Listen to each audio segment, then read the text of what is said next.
Salam Bapak Ibu Saudara sekalian, kita bersyukur di minggu pertama bulan Juli ini kita masih diberikan kuat dan sehat, dan saat ini mari kita berdoa sebelum mendengarkan firman Yahweh.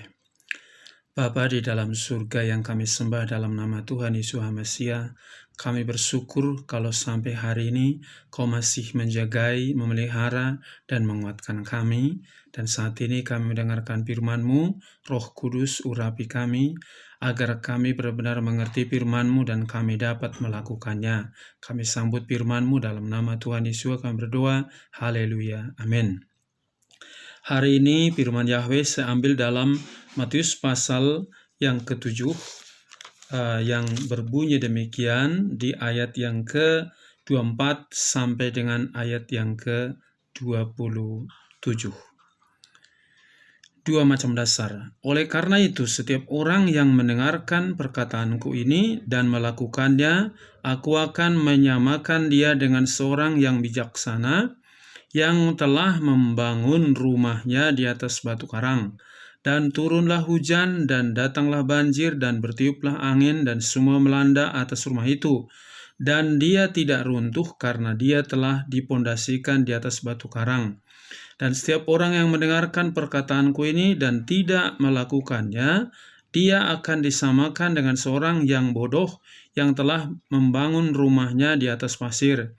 Dan turunlah hujan, dan datanglah banjir, dan bertiuplah angin, dan semua melanda atas rumah itu, dan dia runtuh, dan keruntuhannya itu sangatlah hebat. Di zaman sekarang ada banyak orang yang benar-benar mengerti firman Yahweh, tapi tidak melakukannya, hanya sekedar tahu, dan juga mengerti, tapi tidak melakukan. Hari ini temanya saya berikan yaitu jadilah pelaku firman Yahweh. Sekali lagi, jadilah pelaku firman Yahweh. Kalau kita lihat di sini, orang yang mendengarkan firman itu dan melakukannya, itu disamakan dengan seorang yang membangun rumahnya di atas batu karang yang teguh. Dan kalau turun hujan, banjir datang, bertiup angin, semua melanda rumah itu, tetapi tidak runtuh karena telah dipondasikan di atas batu karang. Itulah gambaran orang yang dengarkan firman Yahweh, merenungkan serta melakukannya. Siapakah firman Yahweh itu? Firman Yahweh itu adalah Yahweh itu sendiri. Dalam Yohanes pasal yang pertama, ayat 1 sampai dengan ayat yang ketiga berbunyi demikian. Pada awalnya ada firman, dan firman itu ada bersama Elohim, dan firman itu adalah Elohim. Dia pada awalnya ada bersama Elohim, segala sesuatu terjadi oleh dia, dan tanpa dia tidak ada satu hal pun yang telah terjadi. Di dalam Kejadian pasal yang ke-1 ayat 1 sampai dengan ayat 26, di situ dari hari pertama sampai hari ke-5, Yahweh hanya berfirman, jadilah terang, jadi cakrawala, jadi darat laut tumbuhan, jadi benda-benda penerang, jadi binatang-binatang, jadi semua melalui firman. Jadi siapakah firman itu? Yahweh itu sendiri. Yang kedua, siapakah firman itu? Firman itu adalah Yesua yang sudah jadi manusia. Di dalam Yohanes pasal 1:14. Dan firman itu sudah menjadi daging dan berdiam di antara kita, dan kita telah melihat kemuliaannya, yaitu kemuliaan sebagai yang tunggal dari Bapa, penuh anugerah dan kebenaran. Jadi kalau ditanya siapakah firman itu? Pertama tadi Yahweh itu sendiri. Yang kedua, siapa firman itu? Pencipta alam semesta ini. Yang ketiga, siapa firman itu? Yaitu Yesua yang telah berubah menjadi manusia. Nah, sekarang apa untungnya kita melakukan firman itu? Yang pertama-tama, kita pasti kuat seperti digambarkan tadi dalam Matius pasal yang ke-7, seperti rumah yang dibangun di atas batu karang. Orang yang dengarkan firman pasti kuat menghadapi segala badai apapun. Sekalipun diperhadapkan zaman sekarang begitu banyak masalah, pergumulan banyak manusia, jika engkau dengarkan firman dan melakukan firman itu, engkau tetap kuat menghadapinya. Yang kedua, berkat Yahweh pasti melimpah dalam hidupmu. Di dalam Ulangan pasal yang ke-28 ayat 1 sampai dengan ayat yang ke-9 yang berbunyi demikian.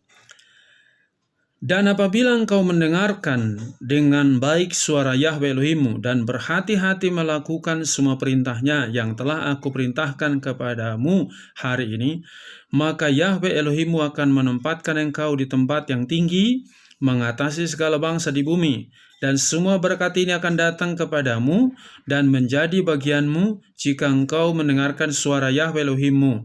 Engkau akan diberkati di kota dan diberkati di ladang, dan diberkati buah kandunganmu, diberkati hasil bumimu, dan hasil ternakmu, anak-anak lembumu, dan anak-anak dombamu. Diberkatilah bakulmu dan tempat adonanmu, dan engkau akan diberkati pada waktu engkau masuk dan diberkati pada waktu keluar. Yahweh akan membiarkan musuhmu bangkit melawanmu sehingga terbunuh di hadapanmu. Mereka akan menyerang engkau dari satu arah, tetapi mereka lari dari hadapanmu ke 7 arah. Yahweh akan memerintahkan berkat ke atasmu di dalam lumbungmu dan dalam semua yang kau kerjakan. Dan Dia akan memberkati engkau di negeri yang Yahweh Elohim berikan kepadamu. Yahweh akan menetapkan engkau sebagai umat yang kudus bagi dirinya, sebagaimana Dia telah bersumpah kepadamu apabila engkau memelihara perintah-perintah Yahweh Elohimmu dan hidup menurut jalannya. Jadi kita lihat di sini, kalau engkau sungguh-sungguh melakukan perintah Yahweh itu, dimanapun engkau berada, Yahweh itu sama. Di kota, di desa, di pedalaman, Yahweh tetap sama kuasanya. Mau siang hari, mau malam hari, mau tengah malam, kuasanya tetap sama. Karena Dia adalah Esa, tidak terbatas, tidak dibatasi oleh ruang dan waktu, Dia tetap sama kuasanya. Jadi mari kita belajar melakukan perintah Yahweh itu bukan hanya mendengar, tapi dengar, renungkan, dan lakukan. Apalagi berkat yang Yahweh berikan kepada orang yang melakukan firman. Yang berikutnya, dia berbuah 100 kali lipat dan bisa 60 kali lipat dan 30 kali lipat. Dalam Matius pasal yang ke-13 ayat 23 yang berbunyi demikian. Dan yang ditabur di tanah yang subur inilah yang mendengarkan firman dan memahaminya. Dialah yang benar-benar berbuah dan menghasilkan, yang satu ada 100 kali lipat dan yang lain ada 60 kali lipat dan ada yang 30 kali lipat. Jadi orang yang dengarkan firman dan melakukannya bukan mundur tapi maju. Bukan biasa-biasa tapi luar biasa. Kita perhatikan inilah yang terjadi kalau betul-betul kita melakukan firman Yahweh.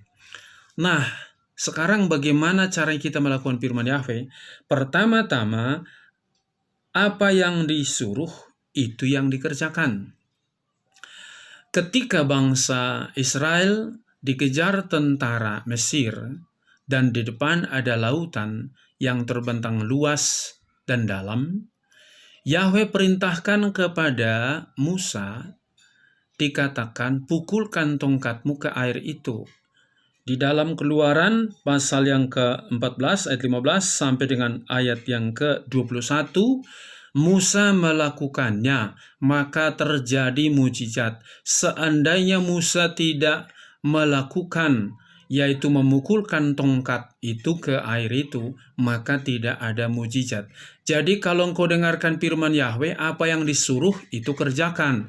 Jangan kerjakan apa yang tidak disuruh. Yang kedua, engkau harus setia beribadah. Di dalam Keluaran pasal yang ke-23 di ayat yang ke-24 25 yang berbunyi demikian. Keluaran pasal 23 di ayat yang ke-24 25. Dan kamu harus beribadah kepada Yahweh Elohimmu, maka Dia pasti memberkati roti makananmu dan air minumanmu, dan aku pasti menjauhkan penyakit dari antaramu. Perintah Yahweh menyuruh kita untuk beribadah. Beribadah itu bukan hanya pada hari Minggu, tapi sebenarnya ibadah itu setiap hari, mempersembahkan tubuhmu yang kudus, yang benar, yang berkenan kepada Elohim. Itu ibadah yang benar, bukan hanya hari Minggu 2 jam lagi ibadah juga main handphone, ngobrol. Bukan itu yang ibadah yang Yahweh katakan. Tetapi ibadah itu lakukan firman itu, hidup dalam kekudusan, hidup dalam kebenaran. Engkau mempersembahkan tubuhmu yang kudus, benar, berkenan kepada Elohim setiap saat dimanapun engkau berada. Yang berikutnya, engkau tetap pelihara damai sejahtera. Di dalam Yohanes 14 ayat 27, Yesus mengatakan, damai sejahtera-Ku kuberikan kepadamu, damai sejahtera-Ku kutinggalkan. Jangan biarkan hatimu gelisah, jangan biarkan kamu takut. Jika engkau tiap hari takut, gelisah, berarti engkau sudah melanggar firman Yahweh. Jadi kalau engkau mau melakukan firman Yahweh, pelihara damai sejahtera itu setiap saat. Bukan karena dihargai orang, punya banyak uang, urusanmu beres semua baru damai. Itu bukan firman Yahweh. Apapun keadaanmu, belajar engkau melakukan firman Yahweh, yaitu merasakan damai sejahtera. Yang berikutnya, apalagi yang Yahweh perintahkan kepada kita, yaitu dalam Matius pasal yang ke-22, ayat yang ke-37 sampai dengan ayat 40 yang berbunyi demikian. Dan Yesua berkata kepadanya, kasihilah Yahweh Elohimmu dengan segenap hatimu dan dengan segenap jiwamu dan dengan segenap akal budimu. Inilah perintah yang pertama dan yang terbesar. Dan yang kedua yang sama dengan itu, kasihilah sesamamu seperti dirimu sendiri. Pada kedua perintah inilah tergantung seluruh isi Taurat dan kitab para nabi. Kita perhatikan di sini. Kalau engkau ingin diberkati, kasihmu harus vertikal dan horizontal. Mengasihi Yahweh dengan segenap hati, jiwa, akal budi, dan kekuatanmu. Dan mengasihi sesamamu seperti mengasihi dirimu sendiri. Mau orang lain menghargai engkau, tidak menghargai, kau tetap mengasihi. Dan dalam kasih itu juga engkau belajar untuk mengampuni, karena kita disuruh mengampuni 70 kali 7 kali. Jadi kalau engkau benar-benar melakukan perintah Yahweh, mengasihi Yahweh, mengasihi sesamamu, pasti engkau dipelihara, dijagai, seperti dalam Ulangan pasal 28 tadi. Yang berikutnya dikatakan dalam apa yang harus kita lakukan, jangan khawatir. Ya, dalam Matius pasal yang ke-6 ayat 31-4 dikatakan di situ, ya, jangan khawatir apa yang kau makan, minum, dan pakai. Bapamu di surga akan memelihara engkau. Tapi cari dahulu kerajaan Elohim dan kebenarannya, maka semua ditambahkan kepadamu. Kesusahan cukuplah untuk sehari, besok punya kesusahan sendiri. Jadi kalau engkau ingin melakukan firman Yahweh, jangan khawatir. Orang yang khawatir itu melanggar firman Yahweh. Yang sering bimbang, takut, gelisah itu melanggar firman Yahweh. Karena katakan jangan khawatir. Yang berikutnya dikatakan juga apa yang harus kita lakukan, jangan takut. Di dalam Matius pasal yang ke-10 ayat 28, dan jangan kamu takut terhadap mereka yang membunuh tubuhmu, tetapi tidak berkuasa untuk membunuh jiwa. Namun terlebih takutilah dia yang berkuasa membinasakan baik jiwa maupun tubuh di dalam neraka. Jadi berulang kali saya katakan, alamat takut itu hanya kepada Yahweh. Kebutuhan sehari-hari nggak perlu takutin. Dalam sehari-hari kalau engkau sering takut, berarti engkau melanggar firman Yahweh, karena firman Yahweh katakan jangan takut. Jadi itu perintah Yahweh, jangan takut. Kalau engkau sering takut berarti melanggar firman Yahweh. Yang berikutnya, apalagi yang harus kita melakukan firman Yahweh, mengucap syukur dalam segala hal. Itu perintah Yahweh dalam 1 Tesalonika pasal yang ke-5 ayat 18. Mengucap syukurlah dalam segala hal, karena inilah kehendak Elohim di dalam Hamasya Yesua bagi kamu.